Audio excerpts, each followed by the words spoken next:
The sad part is when we are physically sick, when we're physically tired, we take time to rest, and that's okay. Society accepts that. But a leader who takes 5 minutes or even 15 minutes or 20, whatever they need to pause and relax, particularly during the week, during the workday, people are going to look upon that person as weak, and that we can't do that anymore because we're killing ourselves, quite frankly. Welcome to the My Future Business Show, where we get you in front of your best audience and keep you there. Not only are we interviewing the biggest names in business to help you become even more successful, we're inviting you to book your spot on the show to help you grow your business. So at the end of the call, make sure you fill in the interview application form at myfuturebusiness.com/interviews. Hi and welcome back to the My Future Business Show. It's Rick Nuske here. It's wonderful to be with you again. Look, I often say I have 2 feet and a heartbeat. I can't complain about anything. My next guest today, we're just talking offline about what we're going to be discussing today on the show, which is leadership. And I'm on the line with Stephen Howard. How are you, Stephen? I'm very well, Rick. Good to be speaking with you. Yeah, I just you and I were talking about past places that you've lived.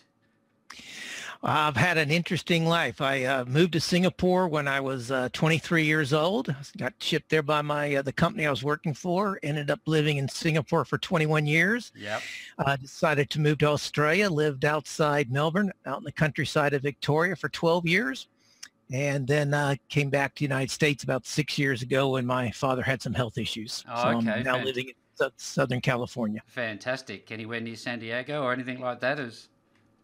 Well, I was in San Diego a week ago to give a keynote speech. It's about a 2.5 to 3 hour drive. I live in Palm Springs in the desert. Right. You're familiar with that area? Yep.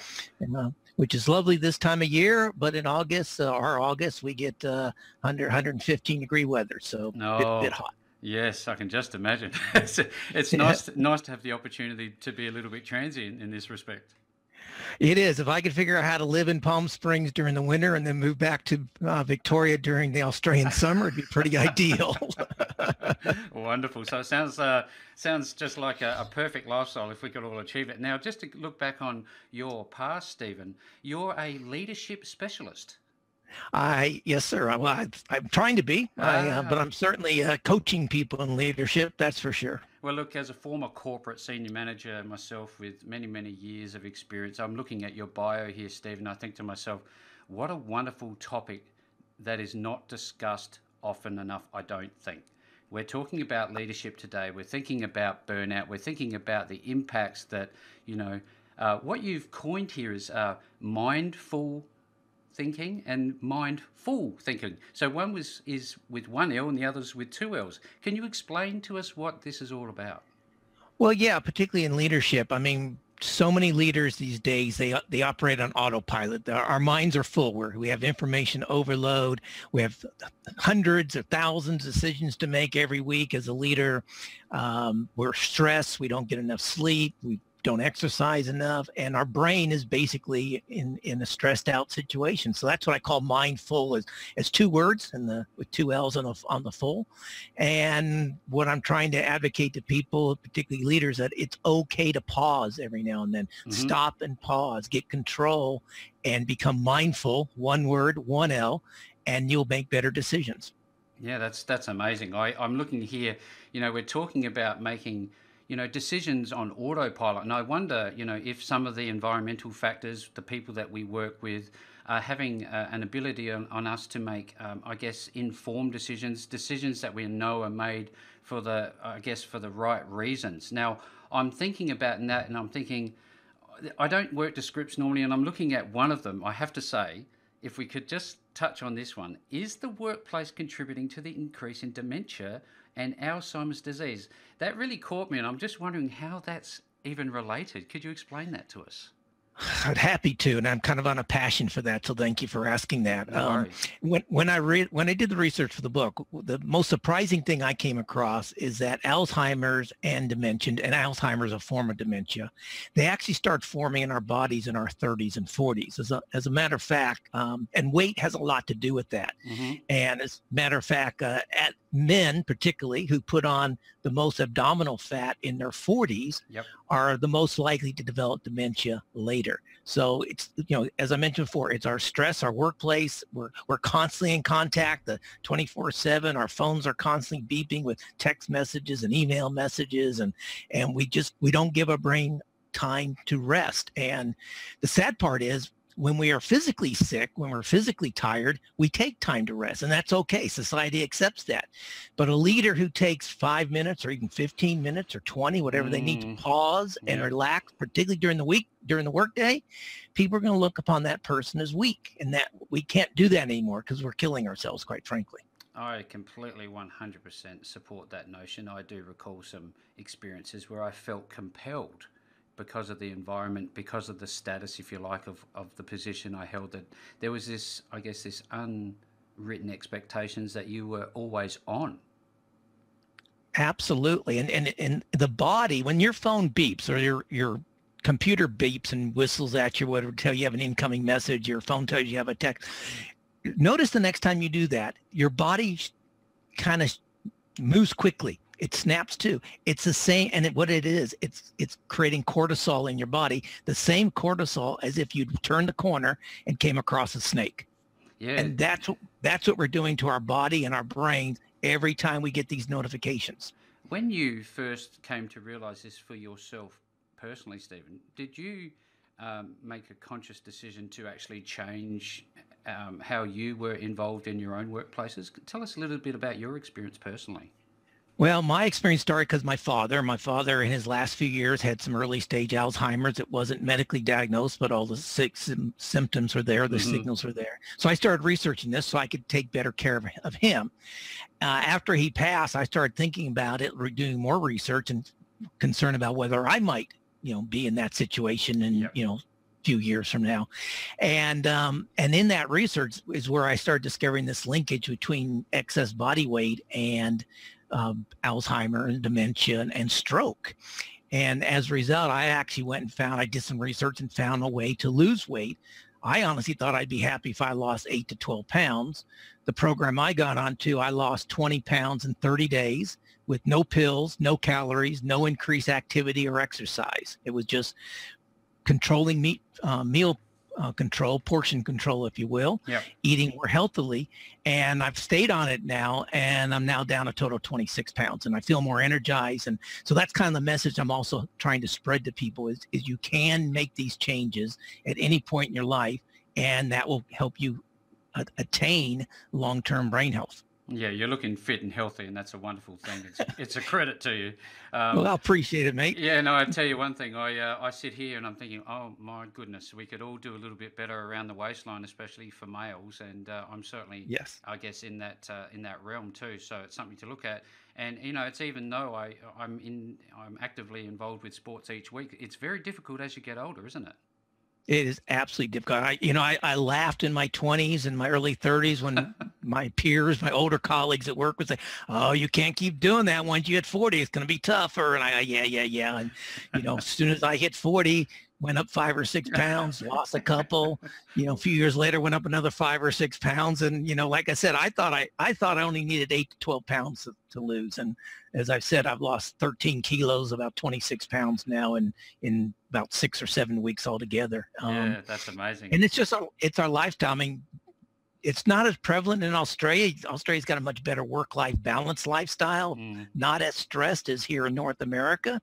But Australians and now even Asians are having the wrong dietary habits, the wrong eating habits, and the fast food habit and the constant eating, the grazing, so to speak, and everyone's putting on more weight. And we're going to kill ourselves as a society if we don't change our health habits. It's a societal issue, isn't it? And it's got a lot to do with the way we're being marketed to. I suspect there's a lot of environmental factors that are having an impact, the technology we use, the types of businesses we work within, the sedentary lifestyles that we have. We need to make change, don't we?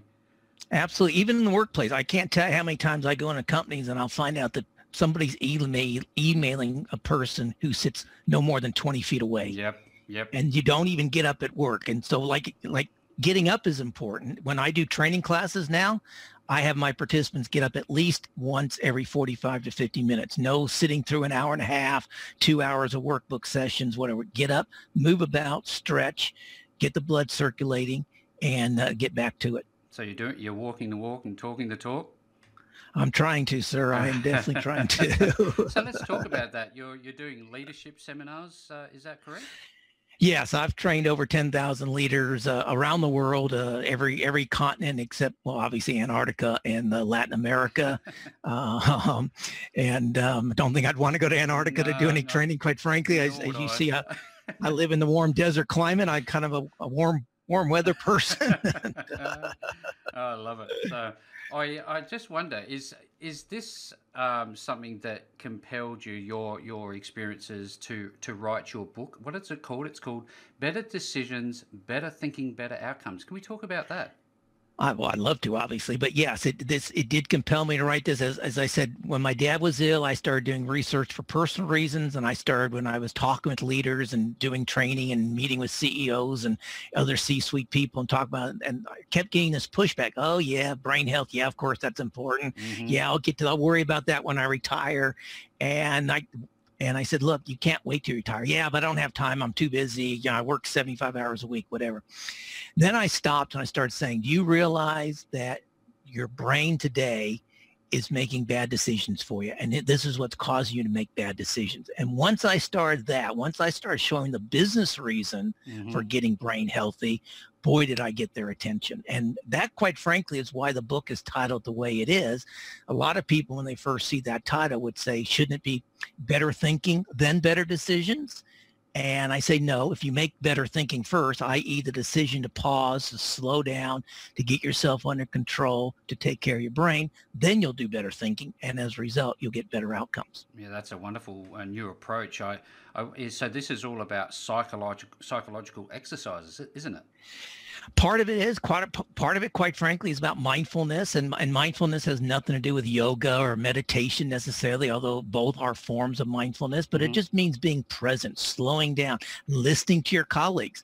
I mean, one of the things I often tell leaders is 2 monologues do not make a dialogue. And so if they're talking and not listening, and their staff are trying to talk to them and they're not listening, you've got 2 monologues going on. And as a result, bad decisions are being made. And you're not actually having a true conversation, are you, because of those decisions? Not at all. And the other thing I think this little quick analysis here, or but story might cement this for your listeners is, in Australia, in America, everywhere around the world, we call our emergency personnel first responders. And I got trained in scuba diving to be a rescue diver. And the first thing they train you as a rescue diver is pause, assess the situation. You can't react. You have to respond.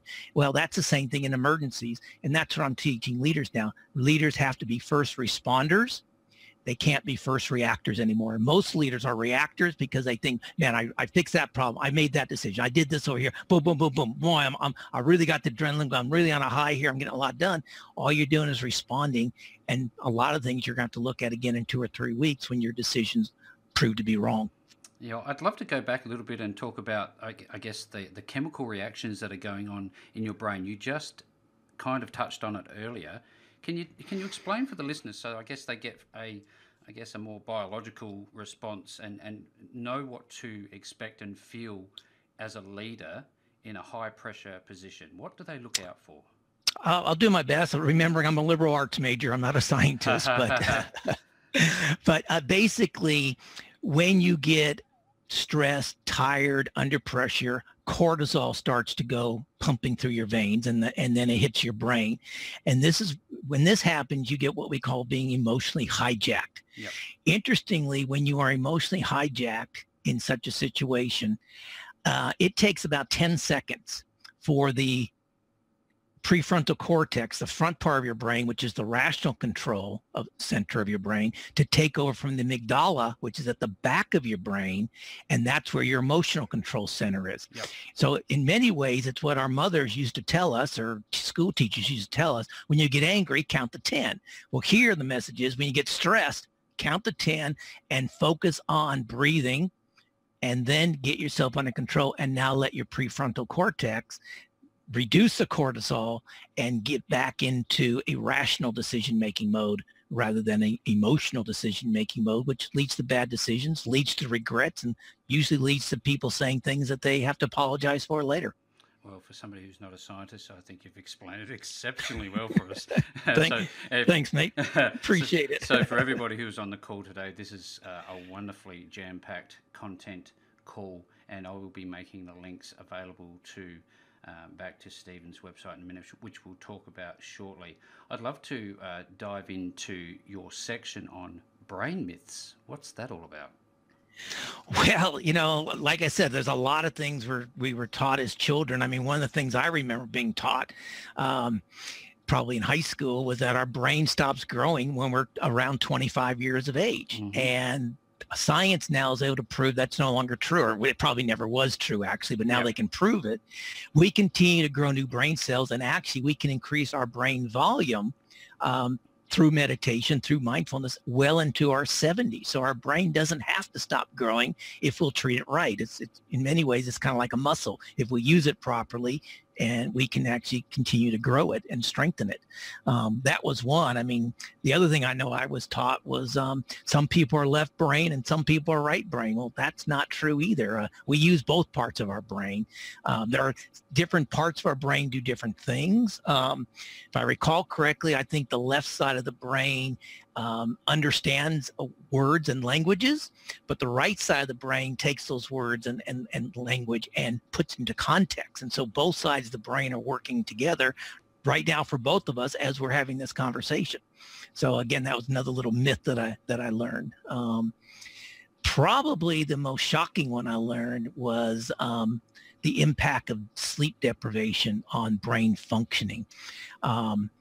UCLA, one of the schools here in California, did some research, and it showed that when somebody has been awake for 17 to 19 hours, their brain is effectively operating as if their blood alcohol content was 0.05, which in Australia is the legal limit. At the moment.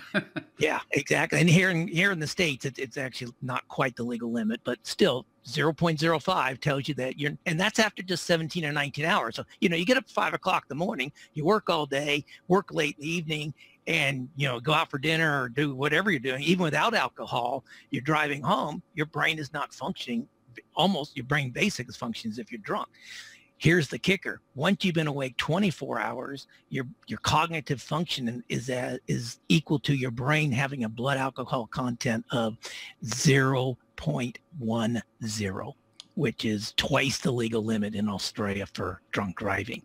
And I lived in Asia. I used to fly back to the United States all the time. Even now I fly over to Asia at least once or twice a year. And, I used to fly back, don't sleep on a plane, be up for 36, 38, 40 hours. And I jump in a rental car and drive from LAX to Palm Springs, which is a 2.5 to 3 hour drive. I don't do that anymore because of the research that I read. Yeah, it's silly. You're a long time dead, aren't you? I mean, when you're functioning on autopilot like that, that idea of being clinically dead because of the amount of hours that you stay awake of a day, it's just not worth it.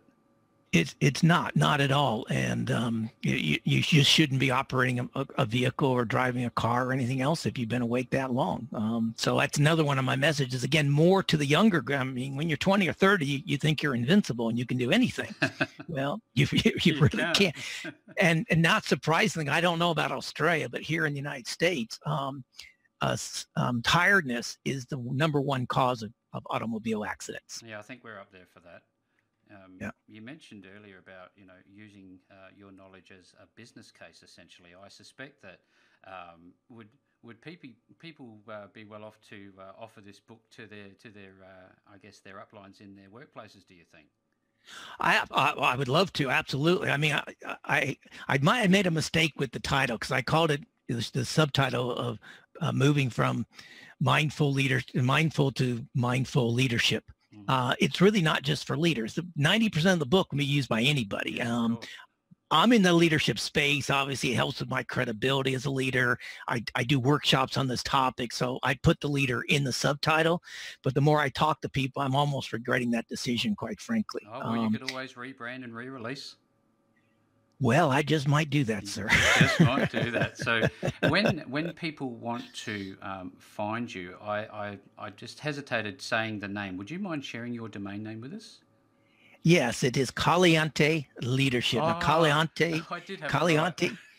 is the Spanish word for hot, but more importantly, it is also one of the definitions of caliente is passionate.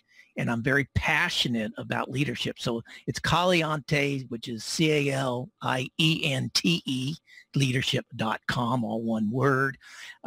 So it gives me an excuse when somebody says, why'd you call your company Caliente Leadership? I can say, well, here's why. Part of the definition is passion, and I'm passionate about leadership. And they go, oh, yeah, we can see that. Yeah, absolutely, for sure and certain. I looked at this. I've actually never seen the word before. Is this the same website where people can actually access your wonderful new book? Well, yes and no. I mean, they can access, my books are only for sale on Amazon, both in paperback and in Kindle, and in Australia as well. But on my website, I actually have articles that I've written that are free. Every month I post on one of the pages called Recommended Leadership Articles. I post links to the top 10 or 15 articles on leadership that I've read in the last month. Mm-hmm. And I also have a page on my website called Recommended Leadership Books, which are not just my books, but other people's books. And I right in the picture, you can click on the picture of the book. It'll take you right to Amazon. If you're Amazon customer, you can order it immediately. I can't make it any easier for people to access the articles or access the books. But my books are only on Amazon at the moment. Well, that's wonderful. Look, everybody who's listening to the call today, I'll make this information available to you below the video post. Stephen, it's been an absolute treat spending some time with you, talking about yourself, your business, and everything else that's happening for you. Oh, I most appreciate it. The only thing is, you've now made me homesick for Australia, so I might have to book a ticket back to Victoria here in the next few months. Well, you're always welcome to drop into Adelaide. It's been a wonderful treat having you on the show today. Thanks, mate. Appreciate it. Thanks for joining us today. If you enjoyed the call, then make sure to subscribe, leave a comment, share us with your friends, and book your spot on the show at myfuturebusiness.com/interviews. And if you're looking for solutions that will help grow your business, then visit myfuturebusiness.com/shop.